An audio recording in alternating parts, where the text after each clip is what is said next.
So who am I with here today? You're with Chris Delano, the first franchisee of Ferncrest down in Flint Creek, Oklahoma.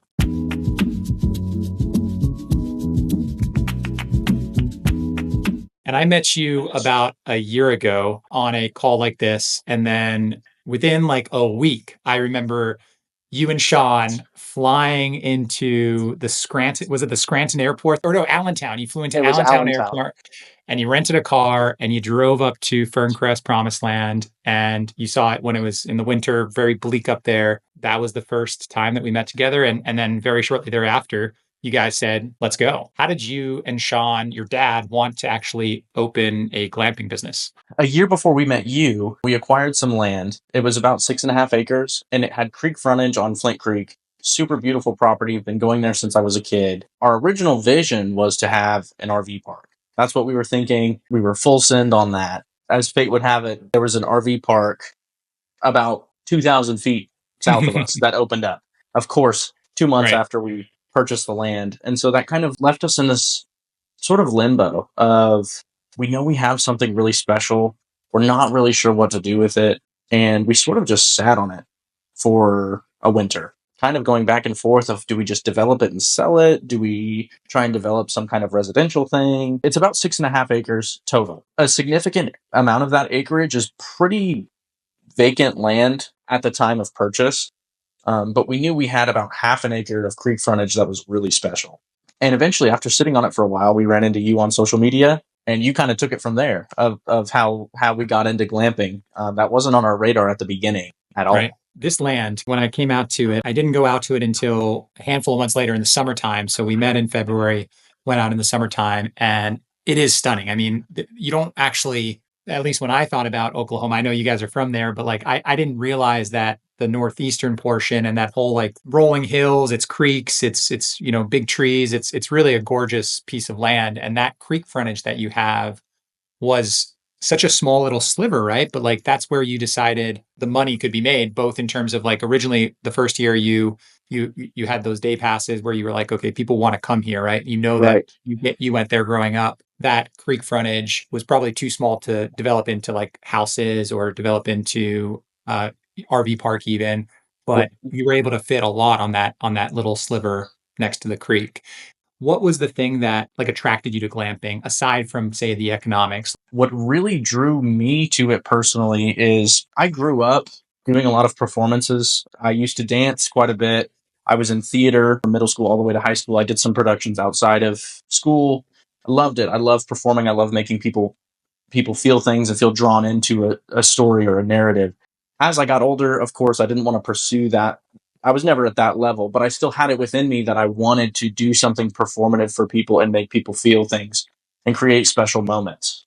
And I really realized upon my time on the East Coast with you how special glamping can be. It can be performative to some extent, and you can create special moments for people.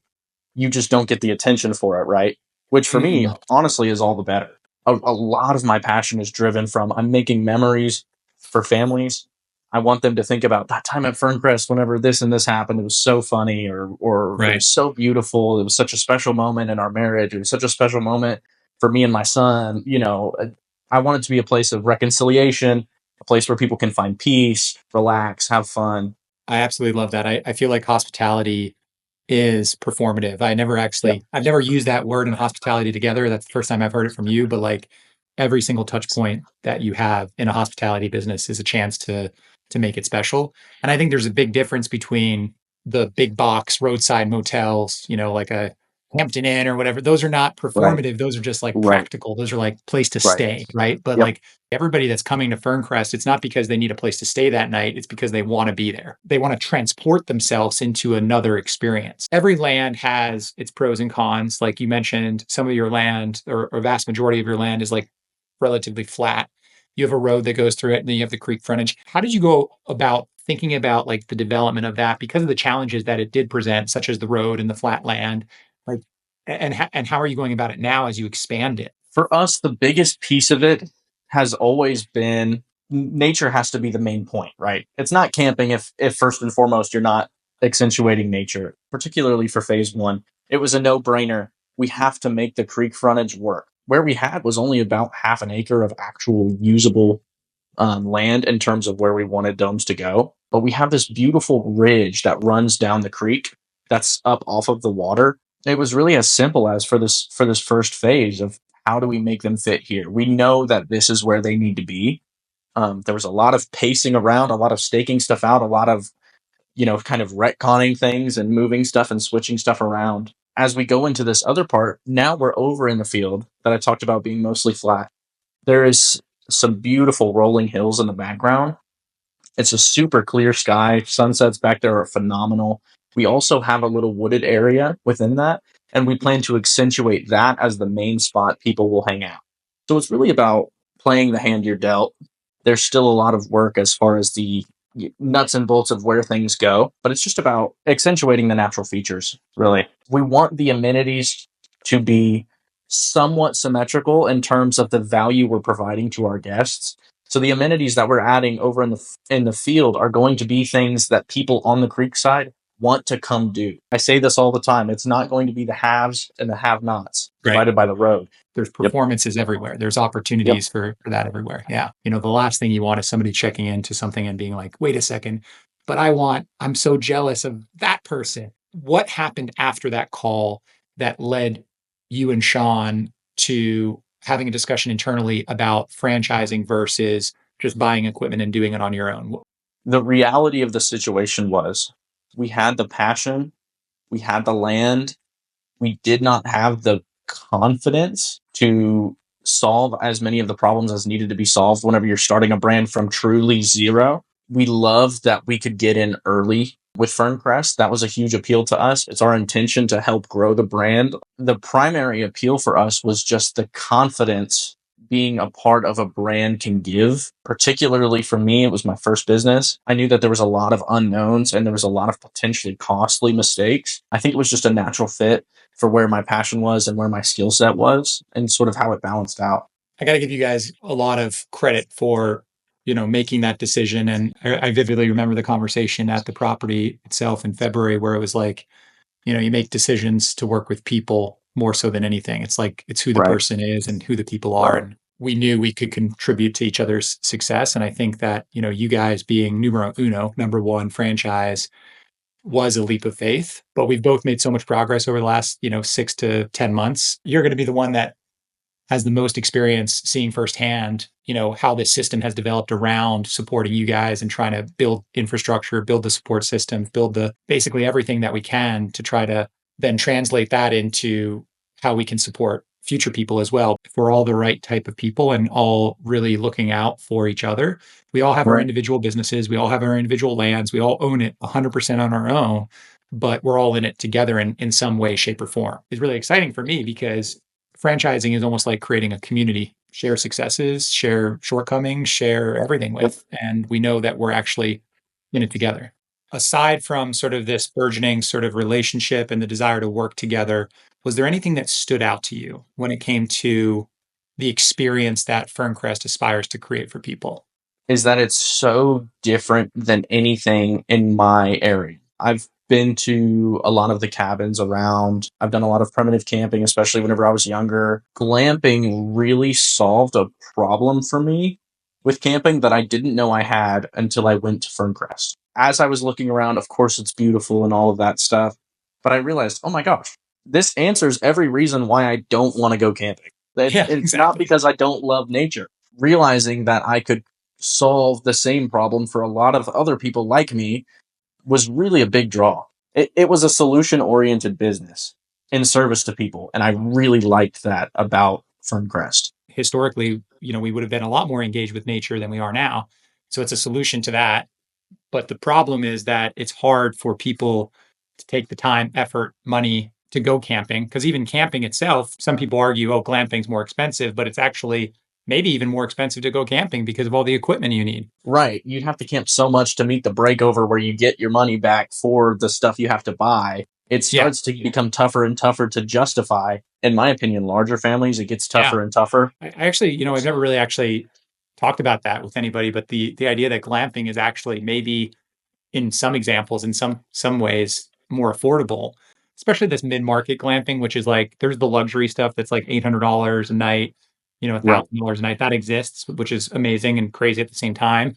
But then the Ferncrest experience being like, closer to like a $200 price point is like very accessible for a family that wants to Yep. come out and, spend 2 days. And that $400, $500 is actually, yeah, maybe cheaper than going to REI and buying all that equipment. And that's another thing that I really love about Ferncrest is I love having a premium experience and having a premium opportunity for people, but I also like that it's affordable. Even if it's okay, I can't go on a Disney cruise, but I can take my family for a weekend here and we can still do something special at a much more affordable rate. I love that. And I put a lot of value into that. Yes, I do too. And I also love the fact that I think the Promised Land location and the Flint Creek location is accessibility and nature doesn't have to be the big box locations. It doesn't have to Yeah. be the Yosemites. All these, like, again, these higher end glamping destinations, all the name brands that people might know are really all these big national parks. Some designation that made them a national park Right. versus a state park, right? Right. But a state park Exactly. is oftentimes just as nice, if not more beautiful, because it's less crowded. I think you nailed it in terms of your location, being accessible to Tulsa, Oklahoma City, all within Yep. a couple hours, right? So you can Right. attract a large population that's not really getting served otherwise. It's almost akin to like how the locals always know the best spots to eat. What you might find on Yelp in a city you've never been to versus what your friend who lives there could put you on to. It's almost that kind of thing if we're developing sort of a more regional culture per branch of Right. Ferncrest. It's about almost little secret hideaways where you're like, wow, this is not that far off the highway, but it's really special. What are you most excited about as you go into this like first full year? Getting it right. I know that there will come a day where all of the systems are in place, all of the guests are having a good time, and there will be a moment of peace in the evening where everybody's just vibing and I'm going to be there and I'm going to go, "Oh my gosh, this Yep. is it. This Yeah. is the moment." And I know that that's going to happen this summer. I can't tell you when. I can't tell you how many fires I'll have to put out before then. I know what you're talking about because I vividly remember this 2 summers ago. A month or so in, I remember walking around. It was the first like 100% occupancy. Everything was booked. As the sun goes down, you see like the lanterns, you see people, you hear some laughs. Right. It's a beautiful sensation. I can't wait for that for you. That's definitely going to be the moment. How has this impacted you personally over the last, say, 6 months? I have discovered that I am with the confidence that comes with having a franchise support, I am capable of more than I thought I was. I have discovered the power of true solution oriented thinking. If you just keep pressing forward, even if it's in the dark, feel around, keep moving, find out, give yourself grace to make mistakes and waste time. It's part of the process. It's how you get better. It's how you get to where you need to go. It's not unfounded confidence. I've had a lot of back end support from you guys from the corporate side of Ferncrest, bolstered my confidence as a business owner, as a business person in general, as an operator, customer service, all of those things. I've really realized I'm capable of much more than I ever thought. I've been thoroughly impressed with how you've handled this experience. Being the first one, obviously you've seen things evolve dramatically over the last 6 months and going into 2025. You're such an integral part of this experience and this team and everything like that. I can't thank you enough for being a part of it. What's cool about the franchise businesses is that like, yeah, you are your own boss and you are your own entrepreneur and you're a part of the team as well. And like in many ways, it's been fun to have you a part of this. If you're talking to somebody who's thinking about joining this franchise network, the Ferncrest, what advice would you give them as they are sort of considering this opportunity? What would you tell them? I love that every day I work is very different. And it's all working towards the same goal. And it's not that it has no structure, it's just that it's not repetitive at all. If that lifestyle suits you and appeals to you, this could be a great fit. If you love people, this could be a great fit for you. If you're not above getting your hands dirty, this could be a great fit for you. Be flexible in what your role is to achieve the best possible experience for your guests. And if that mindset is something that you can kind of identify with and are attracted to, this could be something really special for you the same way it's been special for me. I think that's so key. Flexibility. I'm never bored by this business because there's always new projects too. Like that's what's fun, right? Like right now you're in this building phase of phase two. As much as building is stressful because you're putting in cash and like putting stuff into the ground and that feels so much better. than even my previous business where I would be investing into things that were not physical, like elusive and like, is this going to return? Whereas like, I feel like with hospitality, it's like you build, you get people there and you see the impact and you see how it Yeah. works. All the different things that you get to do and touch is really fun. Yeah. Like Yeah. it's not always fun. Snaking toilets at midnight is not fun. I've been Yeah. there too. Right. Passion is not about having fun. And Uh, you'll find love that. the more passion you have, the less fun you need. I feel like when I grew up, when I was in college and out of college, everybody was like, just chase your passion. I'm like, what does that even mean? Yeah. And what you learn as you go about working and building something is that you don't actually chase your passion. You become passionate about the things that you become good at. Yes. I And totally agree. right now, you're in the process of becoming an exceptional hospitality entrepreneur. And therefore, by way of that, you're becoming more and more passionate about it. And the Yep. hard things then don't feel as hard. This was a lot of fun. Thank you so much for joining. Super happy to have you as the first franchise. And thank you for what you've done for your business. Thank you for what you've done for our business. And I think that we have a very exciting year ahead of us.